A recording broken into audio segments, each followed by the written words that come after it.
우리 오늘 본문의 말씀을 가지고 우리 거듭남의 신비라는 주제를 가지고 함께 은혜를 나눠보고자 합니다. 연일 코로나 바이러스나 여러 가지 독감으로 인해 가지고 온통 참 뭐랄까요? 좀 우리를 두렵게 하는 그런 요소들이 참 많이 있는데, 그래도 그 두려움을 뛰어넘어 이 자리로 나오신 여러분들을 진심으로 환영하고 축복합니다.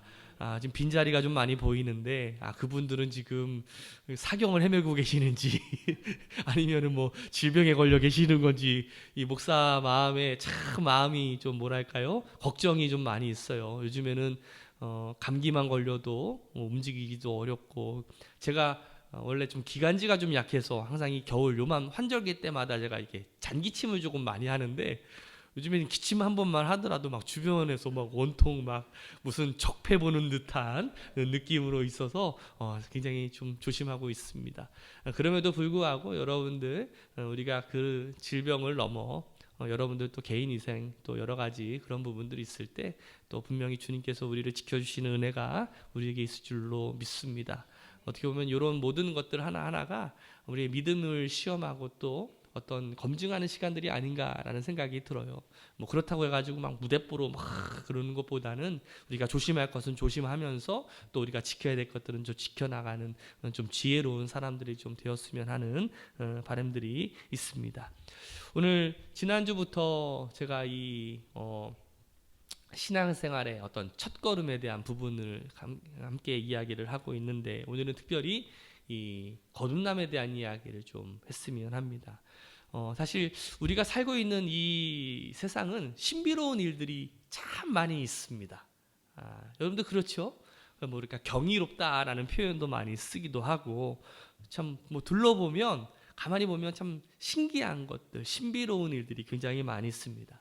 특별히 아름다운 자연들이 이제 철마다 이렇게 바뀌는 것들을 보면서 참 신비롭다라는 생각을 많이 하는데, 제가 그래도 목회를 하면서 우리 교인들과 함께 봄과 가을마다 함께 여행을 같이 나들이를 좀 가잖아요. 그 이유가 뭐냐면, 하나님이 우리를 창조하신 이 사회를 좀 보면서 좀 신비감도 느껴보고 좀 경이로움도 한번 느끼면 참 좋겠다. 맨날 그냥 우리의 어떤 바운더리 안에 갇혀서 살아가다가 그런 신비를 잊어버린 채, 경이감을 잊어버린 채 살아갈 때 참 우리의 어떤 마음이나 그런 심령들이 좀 강팍해질 때가 많이 있잖아요. 그래서 이 자연을 보면서 하나님의 섭리와 또 신비로움을 좀 경험했으면 좋겠다라는 그런 의미에서 우리가 봄과 가을마다 이렇게 나들이를 가게 되는데, 참 세상에는 신비로운 일들이 많이 있습니다. 그렇죠? 근데 제가 가만히 생각해 보면 세상의 신비로운 일 가운데 가장 신비 중에 신비는 인간의 생명, 어떤 인간의 생명이 태어나는 것이 아닌가라는 생각이 들어요. 정자가 이 난자를 만나서 엄마의 자궁에 착상이 되어가지고 9달 반 만에 세상에 나온다라는 것을 과학적으로는 밝혀는 냈지만, 이런 과학적인 설명이 그러한 생명의 신비를 다 설명해 주지는 않거든요. 특히 아이를 낳아서 가슴에 품어본 사람들, 특히 자신의 몸으로 아이를 낳아본 엄마들은 이 생명의 신비에 경외감마저 느끼게 됩니다.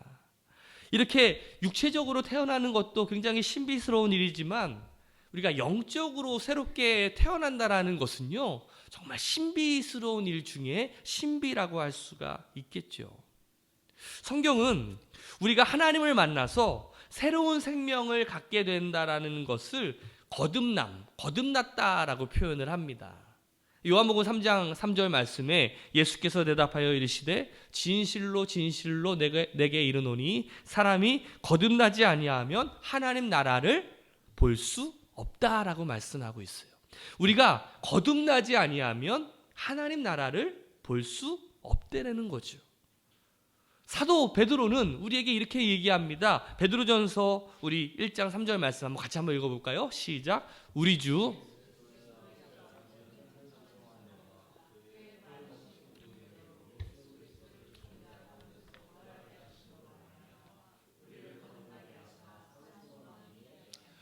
우리를 거듭나게 하사 산 소망이 있게 하셨다. 우리가 거듭나게 되는 순간에 우리에게 살아있는 소망이 우리 가운데 생겨난다는 것이죠. 이게 굉장히 중요합니다. 오늘 본문의 말씀에 보면 니고데모라고 하는 사람이 나옵니다. 니고데모라고 하는 사람이 나오는데, 이 사람은 유대인의 관원이었고 지위가 상당히 높은 위치에 있었던 그 유대인의 지도자 중에 지도자였어요. 그가 예수님을 한밤중에 찾아옵니다. 그런 대화 가운데 이 니고데모가 바로 이 거듭남에 대한 이야기를 깨닫게 되죠. 거듭나지 아니하면 하나님 나라를 볼 수 없다. 우리가 거듭나서 살아있는 소망을 갖게 되었다라는 것을 이 니고데모가 깨닫게 되는 내용이에요. 그러면 이 신비한 이 거듭남이란 과연 무엇일까? 우리가 거듭났다라는 것, 우리가 일반적으로 마음이 새로워졌다거나 또 새로운 사람이 되었다라는 의미로 우리가 많이 그 말을 쓰잖아요. 원래 사실 이 기독교적인 뿌리가 있는 이 단어가 이제는 어떻게 보면 좀 일반적으로 어떤 사람들이 새롭게 되었다라는 의미로 사용하는 것 같은데, 뭐 정치인들이 뭐 거듭났다, 뭐 건전한 시민으로 거듭났다라는 그러한 단어로 많이 쓰는 것 같아요. 그래서인지 몰라도 성경이 말하는 이 거듭남에 대해서도 이렇게 어떤 마음을 내가 새롭게 함으로써 어떤 내가 결단이나 그런 것을 통해서 내가 새로운 사람이 되었다라는 걸로 의미하는 사람들도 상당히 많이 있습니다. 또 어떤 사람들은 이 거듭남을 어떤 신비적인 어떤 체험으로 막 그냥 꿈에서 하나님을 만났다든지 어떤 뭐 사경을 헤매다가 주님을 만났다라든지 뭐 기적을 경험했다든지 이런 걸로 어떤 신비적인 체험으로 이 거듭남을 이렇게 이해하는 사람들도 있어요. 또 어떤 사람들은 이 거듭남을 어떤 교회에서 행하는 어떤 세례와 같은 예식과 같은 그런 것을 통해서 이 거듭남이 얻어진다라고 생각하는 사람들도 있어요. 그런데 여러분, 성경에서 말하는 이 거듭남이란 제가 방금 말씀드렸던 내가 마음을 뭐 새롭게 한다든지 아니면 어떤 신비적인 체험을 한다든지 아니면 또 어떤 예식이나 그런 것을 통해서 의식을 통해서 얻어지는 것이 거듭남의 본질은 아니다라고 성경은 말하고 있어요. 거듭남의 본질은 뭐냐면 관계예요, 관계. 하나님과 내가 아무런 관계가 없었던, 다시 말하면 내가 영적으로 죽어 있었던 그런 관계에서 우리가 실제적으로 내가 영적으로 새로운 생명을 얻어서 새롭게 태어난 것을 말하는 거죠. 내가 하나님의 사랑을 누리게 되고 우리를 사랑하시는 하나님과 새로운 관계가 다시 시작된다는 것을 말하는 거예요. 그래서 그 하나님을 우리가 또 사랑하게 되는 것, 그게 거듭남의 본질이라고 할 수가 있어요. 사실 한번 생각을 해보세요. 우리 인간은 유한하잖아요. 그리고 우리는 여전히 죄성이 있는 사람들입니다. 그런 우리 인간이 무한한 하나님과 그 죄가 없으신 그 무흠한 하나님과 이런 살아있는 인격적인 관계를 맺는다라는 것이 가당키나 한 일이에요. 인간과 신이 어떻게 인격적인 관계를 맺을 수 있겠어요? 제가 흔히 비유하는 얘기가 있잖아요. 바퀴벌레. 여러분들 정말 싫어하는 그 바퀴벌레. 여러분들 싫어하는 그 곱등이. 그런 것과 여러분들이 관계를 맺을 수 있다라고 생각하세요? 몸소리치도록 싫잖아. 여러분들이 막 바퀴벌레랑 같이 막 인격적인 관계를 막 맺을 수 있겠어요? 그런데 마치 그것과 인간이 신과 그런 관계를 맺는다라는 것이 바로 그런 것 아니겠어요? 그래서 어떻게 보면 하나님과 우리 간의 이 관계가 다시 맺어진다라는 것은 그게 바로 신비 중에 신비고 기적 중에 기적이라고 할 수가 있는 거죠. 그러면 이 신비하고도 불가능해 보이는 이 거듭남이 어떻게 가능하게 될까? 이것은요, 인간 스스로가 할 수 있는 일이 아니에요. 내가 뭐 결단하고 내가 뭐 노력하고 내가 어떤 무언가를 해가지고 얻어질 수 있는 것이 아니에요. 거듭나다라는 이 단어의 뜻이 위로부터 나다라는 뜻이 있어. 그러니까 다시 태어나다라는 뜻이 있거든요. 마찬가지로 하나님께서 위에서부터 우리를 거듭나게 하시기 때문에 우리가 거듭남이 가능하다라는 것이. 우리 옆 사람한테 한번 물어보실래요? 당신은 거듭나셨습니까? 시작. 거듭남은요, 하나님께서 우리에게 주시는 놀라운 축복이에요. 이를 베드로는 이렇게 말합니다. 하나님께서 예수 그리스도를 죽은 자 가운데서 부활하게 하심으로 말미암아 우리가 거듭났다라고 말하고 있거든요. 자, 우리 베드로전서 1장 3절 말씀 한번 다시 한번 읽어볼까요? 시작. 우리 주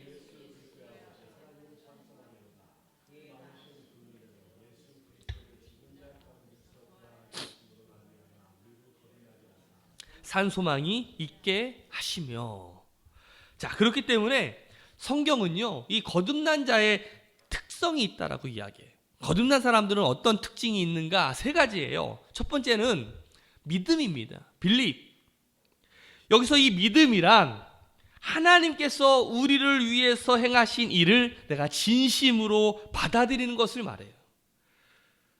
중요한 것은 이 믿음의 내용인데, 믿음의 내용을 간략하게 이렇게 네 가지로 정리할 수가 있어요. 첫 번째로는 뭐냐면 하나님께서 우리 인생과 전 우주를 창조하신 창조주이시다. 그게 믿음의 내용이에요. 두 번째로는 그 하나님을 우리가 무시하고 스스로 그 하나님의 자리에 내가 올라가 가지고 내가 주인이 되었구나. 그래서 인간이 하나님과의 관계가 어떻게 돼요? 끊어지게 되었구나. 그래서 하나님의 심판을 우리가 받게 되고 우리가 지옥 갈 수밖에 없는 자가 되었구나. 세 번째로는 우리가 받아야 될 그 심판, 그 지옥 갈 형벌을 주님께서 대신 받으시고 그 대가로 우리가 다시 깨어진 하나님과의 관계로 다시 갈 수 있게 되었다라는 거예요. 네 번째로 우리가 이 예수님을 마음의 주인으로 받아들일 때 하나님과의 관계가 회복된다라는 것이 바로 우리가 그 예수님을 믿는다라고 했을 때에 이 내용이 들어가 있는 거죠. 오늘 여러분들이 믿는다, 하나님을 믿는다라고 고백했을 때 이 내용이 여러분들의 믿음에 포함되어 있습니까? 믿음에는 반드시 이 내용이 들어가 있어야 되는 거예요. 하나님이 우리 인생뿐만이 아니라 온 우주의 주인이심을 내가 깨닫고 믿게 될 때 우리가 하나님을 그동안 참 무시하는 삶이 되었구나. 그래서 그것이 얼마나 하나님께 모욕적인지, 그렇게 살 때 우리 인생이 얼마나 망가지고 황폐해질 수밖에 없는지를 깨닫게 된다는 거. 그래서 우리의 죄의 심각성을 깨닫게 될 때 예수님께서 우리를 위해서 십자가에 못 박혀 돌아가심으로 우리가 다시 새로운 관계를 갖게 되었다는 것을 우리가 감격하게 되고 진심으로 주님만을 우리가 의지하게 되는 거죠. 바로 그 순간 우리가 하나님의 자녀라고 불리워지게 되는 거죠. 요한복음 1장 12절 말씀에 영접하는 자 곧 그 이름을 믿는 자들에게는 하나님의 자녀가 되는 권세를 우리에게 주셨다라고 말씀하고 있잖아요. 이렇게 자신이 아니라 예수님을 의지해서 하나님을 아버지로 받아들인 사람은요, 이제 하나님께서 이 세상 속에서 계신 일에 우리가 함께 동참하게 되고 하나님의 다스리심을 받아가며 살아가게 되는 거예요. 이렇게 예수님을 나의 주인으로 모시고 살아갈 때 당연히 삶의 변화가 나타나게 되죠. 그것이 바로 거듭난 자의 두 번째 특징입니다.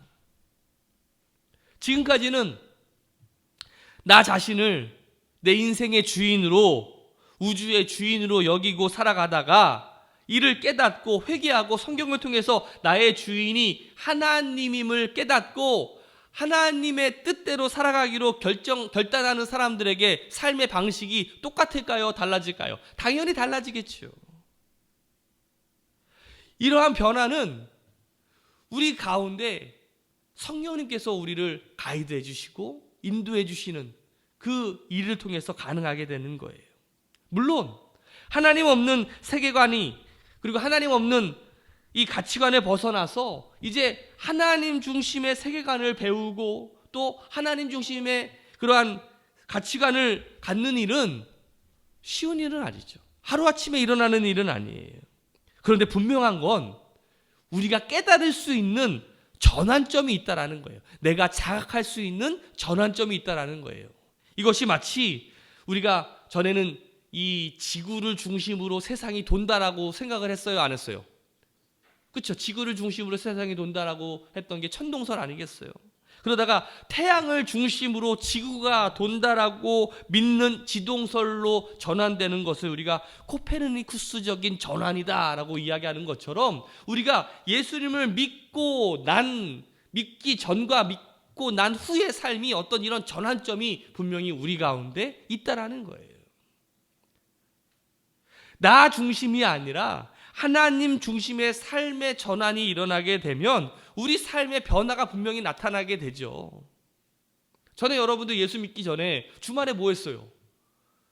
맨날 늦잠 자고 놀다가 뭐 쇼핑 갔다가 뭐 이마트 갔다가 뭐 코스트코 갔다가 뭐 그런 삶을 살아가다가 이제는 내 삶에 하나님이 중심에 들어왔을 때 이게 딱 바뀌는 게 있어요. 전에는 일주일의 첫날이 무슨 요일이었어요? 월요일이었는데 이제는 일주일의 첫날이 무슨 요일로 바뀌어요? 주일로 바뀌어요. 주일부터 시작이 되는 거야. 모든 게 어떤 삶의 방식과 삶의 모든 것들이 어떤 하나님 중심적으로 내 삶에 이렇게 바뀌는 것 여러분들 경험하고 계시죠? 모태신앙이었던 사람들은 사실 이런 경험들을 하기는 조금 쉽지는 않는데, 그럼에도 불구하고 우리의 세계관과 우리의 가치관들이 이렇게 바뀌게 되는 것은 바로 거듭났다라는 우리 특징이 우리 가운데 있기 때문에 그래요. 이러한 변화들 중에 전에는 나 홀로 인생을 살았지만 이제는 내가 하나님을 아버지로 고백하는 그 많은 사람들 중에 하나라는 사실을 깨닫게 된다는 것이, 이거 굉장히 중요한 건데, 하나님을 믿는 사람이 나 혼자일까요? 아니잖아요. 이 자리에 앉아있는 여러분들 모두가 다 하나님을 믿는 사람들이에요? 안 믿는 사람들이에요? 믿는 사람들이에요. 하나님을 믿는 사람들의 특징은 언어가 바뀌게 되는데 말이 바뀌어요. 갑자기 하나님을 뭐라고 불러요? 아버지라고 불러요. 그러면 여러분들의 육신의 아버지는 다 다르죠.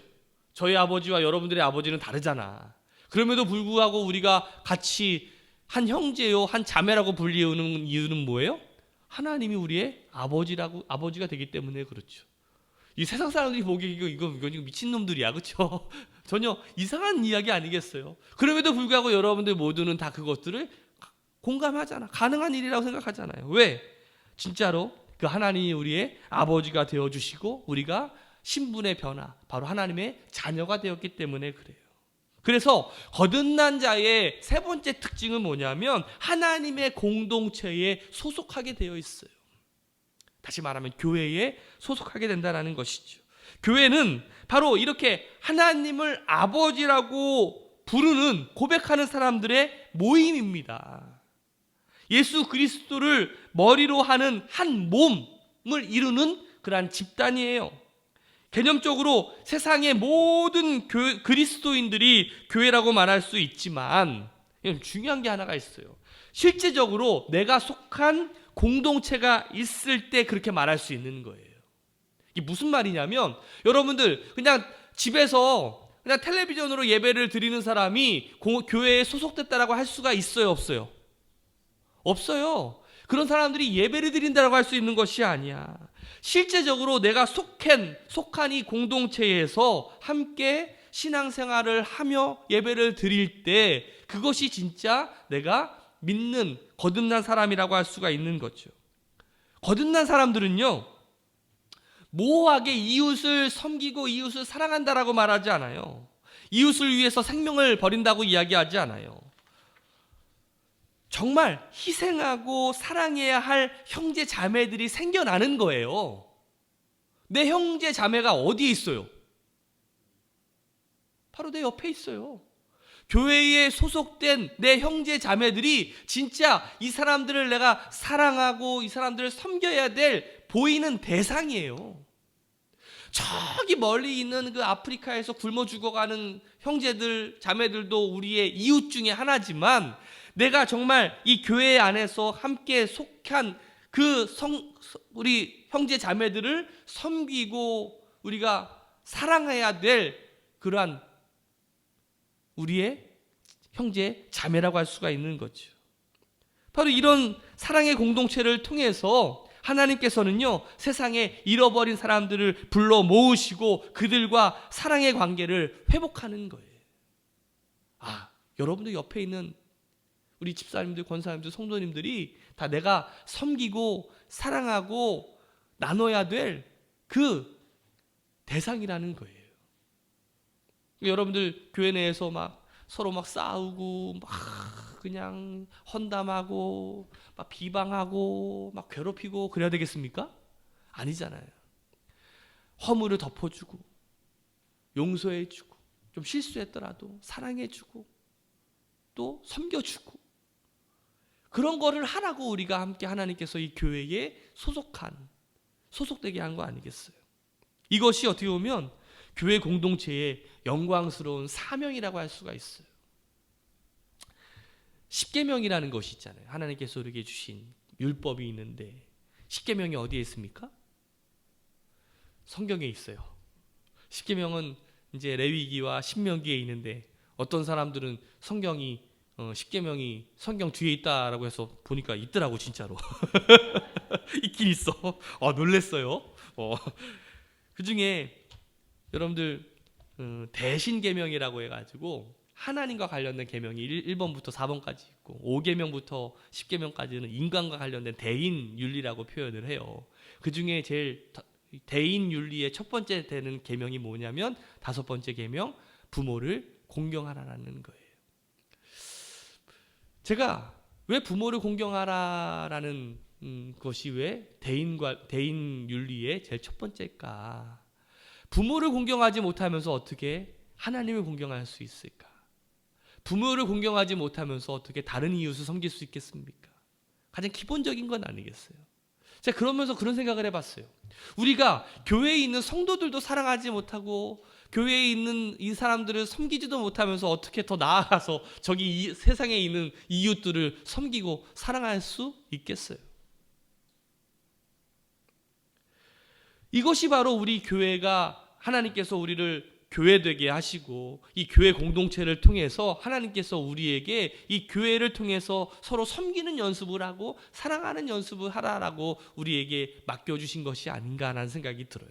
그러면 오늘 여러분들이 해야 되는 일은 뭐냐면 거듭난 사람들이라면 이 교회를 점점 더 사랑하는 집단들로 그리고 섬기는 집단들로 서로 이렇게 용서해주고 서로 보듬어주는 그러한 집단들로 만들어야 되는 것이 아닐까.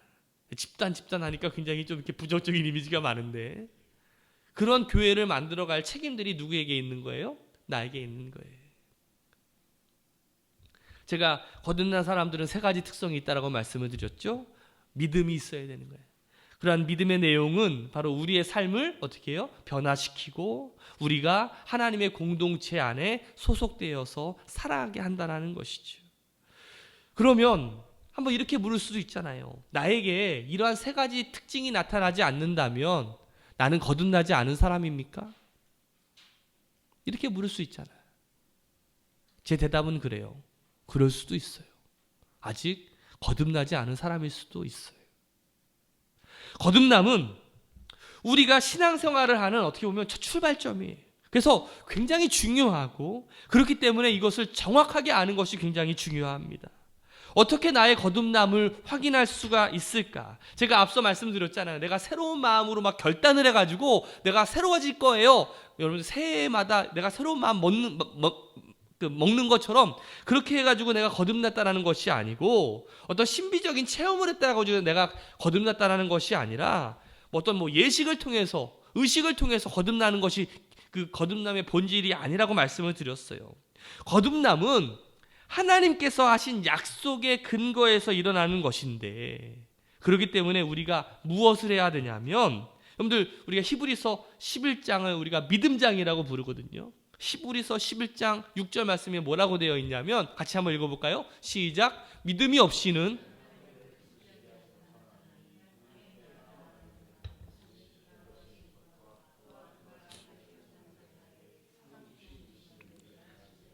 자, 여기에 믿음이 무엇인지를 분명하게 알려주고 있는데 믿음이 없이는 하나님을 기쁘시게 할 수 없대요. 그러면 그 믿음이 뭐냐면 하나님께 나아가는 자는 반드시 그가 계신 것, 하나님이 계시다라는 것을 내가 믿는 거예요. 그리고 그 자기를 찾는 자에게 상을 주시는 분이시라는 것을 내가 믿는 거죠. 이것이 바로 하나님의 약속이에요. 다시 말씀드리지만 내가 거듭나게 할 수 있는 바로 하나님의 약속, 바로 하나님께서 나를 위해서 행하신 일을 내가 진심으로 믿어야 된다는 것, 바로 그 믿음은 제가 앞서 말씀드렸듯이 바로 삶의 변화를 우리에게 가져다 준다는 것. 어떤 사람에게는요, 이런 결단이 한순간에 일어나서 정말 눈에 띄게 180도 막 확 바뀌는 인생들도 있기도 해요. 마치 그 사도 바울처럼, 여러분 사도행전 9장에 이 바울이 다메섹 도상에서 길가에서 하나님을 만나가지고 인생이 완전히 바뀌게 되잖아요. 전에는 자신이 유대인으로서 그리스도인을 잡으러 다니는 사람이었는데 이제는 그리스도인으로 완전히 바뀌게 되는 인생을 살아가잖아요. 그런 경우도 있어요. 근데 대부분의 경우에는 그 베드로를 비롯한 12 제자들처럼 서서히 어떤 지속적인 과정을 통해서 우리의 삶의 성장이 일어나는 경우가 대다수예요. 중요한 것은 이거예요. 모든 사람들의 어떤 거듭남의 공통점이 나타난다는 것인데, 뭐 갑자기 변했든 갑자기 서서히 변했든 간에 그들 가운데 공통점이 있어요. 어떤 공통점이냐면 예수님을 나의 구주로 주님으로 고백한다는 거예요. 여러분들에게 묻고 싶은 것이 있어요. 여러분들은 진심으로 주님을 나의 주인으로 구주로 고백하십니까? 그렇다면 여러분들은 거듭난 사람들이에요. 바로 이 사람들의 공통점은 그 예수님을 나의 주인으로 고백하고 예수님의 뜻을 따라 살기 시작하면서 영적인 성장이 점점 자라난다는 것이에요. 거듭남은 우리가 무엇을 잘해서가 아니라 하나님의 진리에 진실로 인격적으로 반응할 때 일어나는 일들이에요. 우리가 어떤 선행이나 구도나 고행이나 기도나 수련을 통해서 그런 것들이 얻어지는 것이 아니라 죄인인 우리를 위해서 하나님께서 놀랍고도 값없는 사랑을 받아들였기 때문에 우리가 거듭나게 되는 것이거든요. 그래서 우리가 이것을 은혜라고 말해요. 왜냐하면 내가 어떤 노력을 하고 어떤 선행을 해서 얻은 게 아니거든요. 대가가 아니거든요. 그냥 하나님이 우리에게 주신 거야. 내가 하는 일이란 그냥 단지 그걸 믿은 것밖에 없는 거죠. 에베소서 2장 8절 말씀에 보면 너희는 그 은혜에 의하여 믿음으로 말미암아 구원을 받았으니 이것은 너희에게서 난 것이 아니요 하나님의 선물이라고 말씀하고 있어요. 하나님께서 우리를 위해서 하시는 모든 일들이 사실 은혜지만 은혜 중에 은혜는 뭐냐면 우리를 사랑하셔서 우리를 대신해서 자신의 아들을 우리에게 주신 거죠. 이게 가장 큰 은혜 중에 은혜 아니겠어요? 바로 생명을 나에게 주신 사건. 누가 나의 생명을 위해서 내 사랑하는 아들을 주겠어요? 한번 물어볼까? 여러분들 저를 위해서 생명을 주시겠습니까? 아무도 아멘도 안 하고 눈도 안 맞으시면 쟤는 비웃고 있어 막 말도 안 되지 마.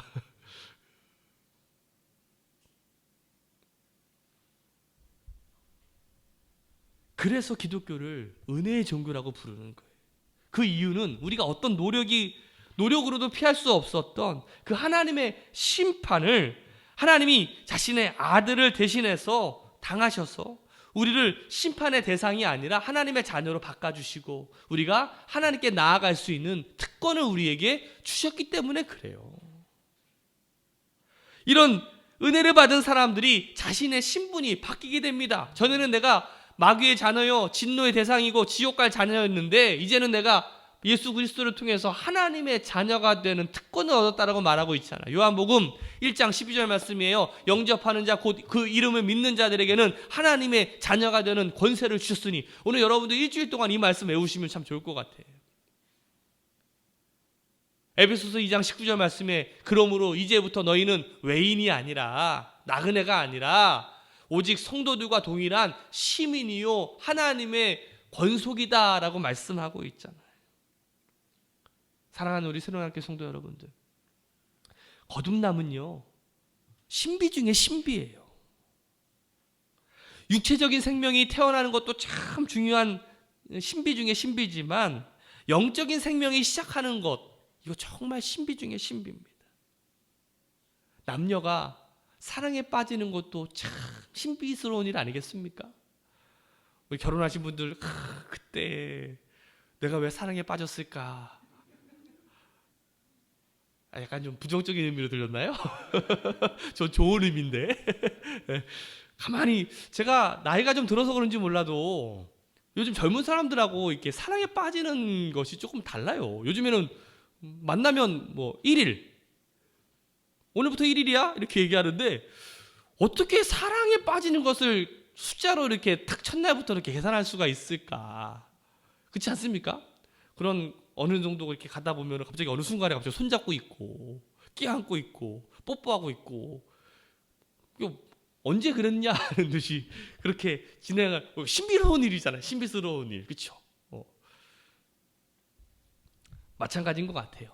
우리의 신비의 거듭남은 각각 다르게 이렇게 경험하게 되지만 그들의 공통적인 것이 있잖아요. 바로 믿음과 행동이 변화되고 하나님의 공동체에 소속되어서 그 사랑의 실천을 우리가 실질적으로 나누며 살아가는 거예요. 그것이 바로 우리를 거듭나게 하는, 그래서 우리가 하나님께 받은 이 은혜와 또 신분의 변화를 경험하게 되는 것이 거듭남이라고 할 수가 있는 거예요. 오늘 왜 이 거듭남이라는 것이 중요한지 아세요? 바로 이 거듭남이 우리 신앙생활의 여정의 첫 출발점이기 때문에 그래요. 아직 우리가 거듭남을 경험하지 못한 사람이 있다면 오늘 이 시간부터 여러분들 거듭나게 해달라고 간구하시기를 주님의 이름으로 축복합니다. 그리고 다시 내가 그 거듭남의 감격을 내가 잃어버리며 살아가고 있었다면 다시 한번 그 첫사랑을 다시 깨닫게 해달라고 여러분들 기도하셨으면 좋겠어요. 그리고 우리가 함께 우리 새로운교회 성도들이 모두가 이 거듭난 삶을 살아가는 자들로 주님의 몸된 이 교회를 같이 세워가고 공동체를 아름답게 해나가며 우리들의 신앙의 성숙을 위해서 여정을 위해서 함께 나아갈 수 있는 우리 믿음의 사람들 되시기를 주님의 이름으로 축복합니다. 기도하겠습니다.